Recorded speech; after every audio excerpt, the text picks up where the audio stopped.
I've been doing a lot of talking about waiting on the promises of God, mainly because I talk about the things that I'm going through because I know that someone out there can relate. Today I had yet another revelation while I was driving home from the store. There was this house in our neighborhood that was literally a tear down and rebuild. I don't know exactly what was going on with it, but the thing got torn down and it was just an empty lot. I had come to look at this space as a comparison to life, our lives, my life. And the lot was empty. The house no longer served whoever owned it, and it had to be torn down. And the empty lot was a blank slate, okay? And eventually, some people came to start building on it. So as I'm driving back and forth past this lot every day, I'm seeing that where they tore down one home, they're actually now building two. And during the process of them building these two homes, a lot of things started hindering these homes being built. We live in Florida, so we have a lot of rain and all kind of things can happen. And I also know there's supply issues. So while whomever owns this property and they're waiting for it to be built, just like we're waiting on the promises of God, they had this vision in their mind of how it's going to look and how long it's going to take. But because of things out of their control, it was taking a lot longer for it to get built.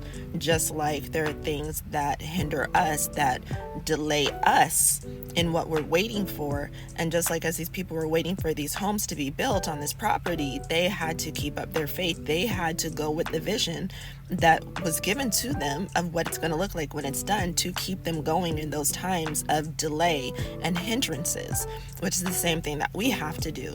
We're waiting for things to happen in our lives, and we have this time frame. We're like, Lord, why is it not happening yet? Why doesn't it look like what I envisioned, right? Now, here's the cool thing. I saw the houses, these two homes, and it looked like last week or so, they got them painted, everything looked good. And just when I thought they were done, I drive by just now, and what do I see? They have brand new driveways at each home. Not just brand new driveways. They tore up the sidewalks and they've now put in brand new cement and laid out new sidewalks. So now not only are there new homes on this person's property, but they have new sidewalks, new walkways, new driveways to get smoothly to the promises, smoothly to the property. Isn't that beautiful? Think about it. We may have in our mind how it's supposed to look and how long it's supposed to take, but God says, no, it's going to be bigger and better than you could have ever imagined. My ways are not your ways.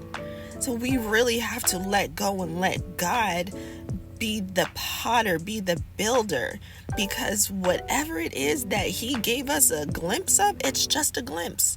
It's not the full picture. He didn't lay out the whole thing for us. He showed us just a piece of it.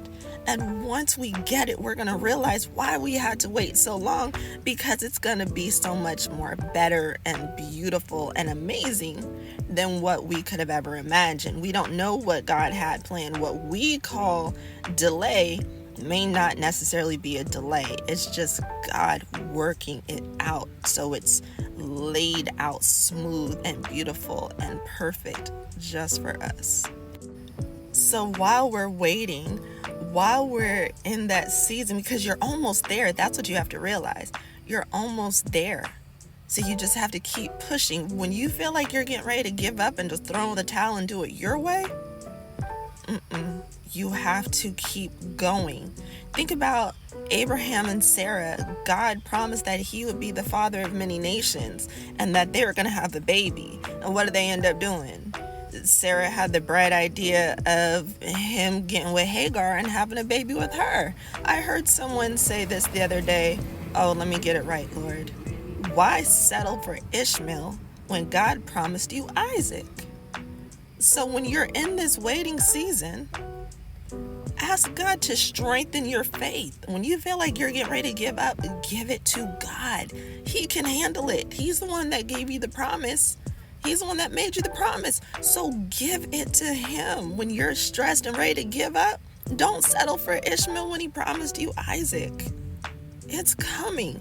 Just hold on a little bit longer.